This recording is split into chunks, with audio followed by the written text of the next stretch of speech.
అంటే అందరికీ ప్రవేశం ఉంటుంది. కానీ కొన్ని ప్రత్యేక ఆలయాల్లో మహిళలకు ప్రవేశం ఉండదు. ఉదాహరణకు శబరిమల.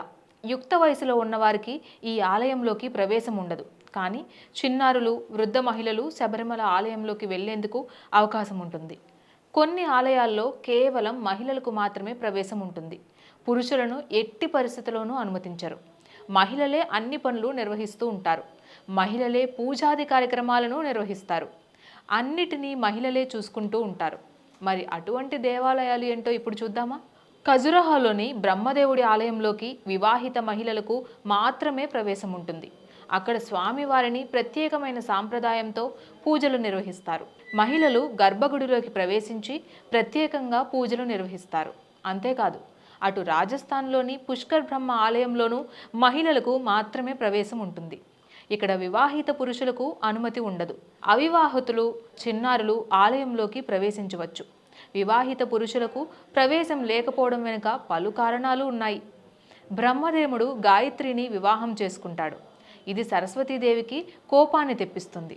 దీంతో సరస్వతీదేవి వివాహిత పురుషులు ఈ ఆలయంలోకి ప్రవేశించి పూజలు చేయకుండా నిషేధం విధించింది. ఒకవేళ ఎవరైనా వివాహిత పురుషులు ఆలయంలోకి ప్రవేశిస్తే వైవాహిక జీవితానికి ఇబ్బంది కలుగుతుందని పండితులు చెబుతున్నారు. తమిళనాడులోని కన్యాకుమారి ఆలయాన్ని పార్వతీదేవికి అంకితం చేశారు. వివాహిత పురుషులు ఈ ఆలయంలోకి ప్రవేశాన్ని నిషేధం విధించారు. అమ్మవారి విగ్రహం ఉన్న గర్భగుడిలోకి అనుమతి లేదు. మహిళలు మాత్రమే ఆలయంలోకి ప్రవేశించి నేరుగా పూజించేందుకు అవకాశం ఉంటుంది. ఆలయ సంప్రదాయాలు, నియమాల ప్రకారం సన్యాసులు ఆలయ ద్వారం వద్ద నుంచి మాత్రమే సందర్శించి వెనక్కి వెళ్ళిపోవాలి. జోధ్పూర్లోని సంతోషిమాత ఆలయంలోనూ పురుషులకు అనుమతి లేదు. శుక్రవారం రోజున అమ్మవారిని శాంతి సుఖాలను కోరుతూ అమ్మవారిని దర్శించుకుంటూ ఉంటారు. శుక్రవారాల్లో అమ్మవారి శక్తి పెరుగుతుందని, కుటుంబ సామరస్యం, ఆనందం కోసం అమ్మవారిని మహిళలు దర్శించుకొని పూజలు చేస్తారు.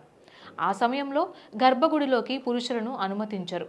అస్సాంలోని కామాఖ్య దేవాలయంలో ప్రతి ఏడాది అంబుబూచి మేళాను నిర్వహిస్తారు. ఆ సమయంలో 3 రోజుల పాటు ఆలయాన్ని మూసేస్తారు. ఆ 3 రోజులు మహిళలకు మాత్రమే ప్రవేశం ఉంటుంది. Please subscribe to the channel and download the Politicos app from the links in the description.